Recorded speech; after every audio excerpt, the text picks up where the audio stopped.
সেটার জন্য তো আর আমরা রেসপন্সিবল নই। শুভেন্দু অধিকারী বলেছে যে 2500 লোক, আমি যেখান দিয়ে হাঁটি সেখানে 2500 লোক হয়ে যায়, আমরা সেটা নিয়েই করবো। এবার মানুষ যদি দেখতে চলে আসে সেটা তো আমরা কন্ট্রোল করতে পারবো না, সেটা প্রশাসনের ব্যাপার, প্রশাসন কীভাবে কন্ট্রোল করবে। আগেরবারও সিআরপিএফ নামিয়েছিল, আমি জানি না এবার ছাত্র যুবর ভিড় দেখে তারা যদি মানে ভয়ভীত হয়ে তারা যদি পুলিশ টুলিশ নামিয়ে দেয়, সেটা তাদেরকে আহ্বান করছি যে তোমরা মমতা বন্দ্যোপাধ্যায়ের বার্তা শুনতে কলকাতায় এসে আমাদের সাথে উপস্থিত। 28 আগস্ট মে রোডে আপনাদের তৃণমূল ছাত্র প্রতিষ্ঠা দিবস উপলক্ষে একটা আপনারা সবার ডাক করেছেন। কোথাও না কোথাও 21শে জুলাই যেরকম একটা আনএক্সপেক্টেড একটা ভিড় হয়েছিল, সেরকমই কি একটা আশা করা যাচ্ছে? না, আনএক্সপেক্টেড আপনাদের কাছে, আমাদের কাছে এক্সপেক্টেড ছিল। 21শে জুলাইয়ের যে ভিড়টা হয়েছে, মানুষের, বাংলার মামাটি মানুষ যেরকমভাবে মমতা বন্দ্যোপাধ্যায়ের বার্তা শুনতে প্ল্যানেটোরিয়ামের সামনে যারা এসে উপস্থিত হয়েছিল, সেটা আমাদের কাছে প্রত্যাশিত ছিল। তো সেই জায়গা থেকে 28শে আগস্টও আপনারা জানেন যে এটা ছাত্র পরিষদের আমাদের প্রতিষ্ঠা দিবস, এবং প্রত্যেক বছর আমরা মেয়র রোডের সামনে তৃণমূল ছাত্র পরিষদের যে প্রতিষ্ঠা দিবস এটা আমরা পালন করি, উদযাপন করি। সেই জায়গায় এবছরেও আমরা সরকারে থাকি বা না থাকি, এগুলো হচ্ছে আমাদের অ্যানুয়াল প্রোগ্রামস। তো সেই জায়গা থেকে ইতিমধ্যেই দলের তরফ থেকে পারমিশন চাওয়া হয়েছে। আমরা একটা সুসংগঠিত ছাত্র সংগঠন, আমরা আমাদের সভানেত্রী প্রিয়াঙ্কা অধিকারী ইতিমধ্যেই সরকারের থেকে পারমিশন চেয়েছে। তারা কোথায়, কবে, কিভাবে পারমিশন দেবে সেটা এখনও তারা ঠিক করবে, কিন্তু আমরা অবশ্যই আমাদের নির্ধারিত জায়গাতেই আমরা আমাদের প্রোগ্রাম আমরা পালন করতে চাই, আমরা আমাদের ফাউন্ডেশন ডে পালন করতে চাই।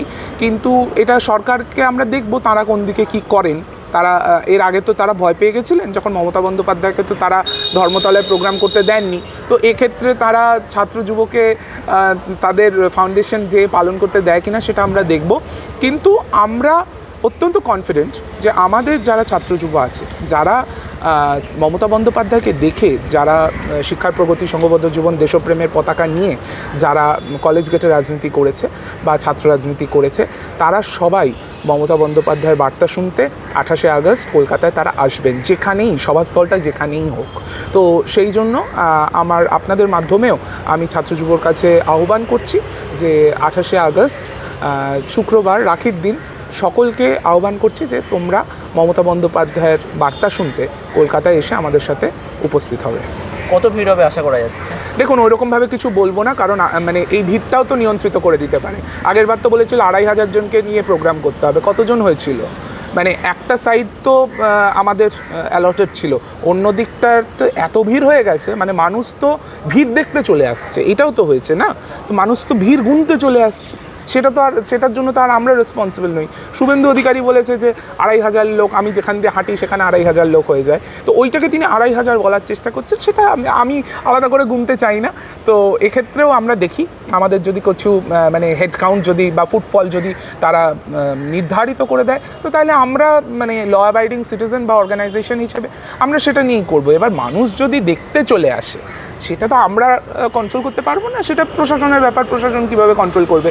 আগেরবারও সিআরপিএফ নামিয়েছিল, আমি জানি না এবার ছাত্র যুবর ভিড় দেখে তারা যদি মানে ভয়ভীত হয়ে তারা যদি পুলিশ টুলিশ নামিয়ে দেয়, সেটা তাদের ব্যাপার।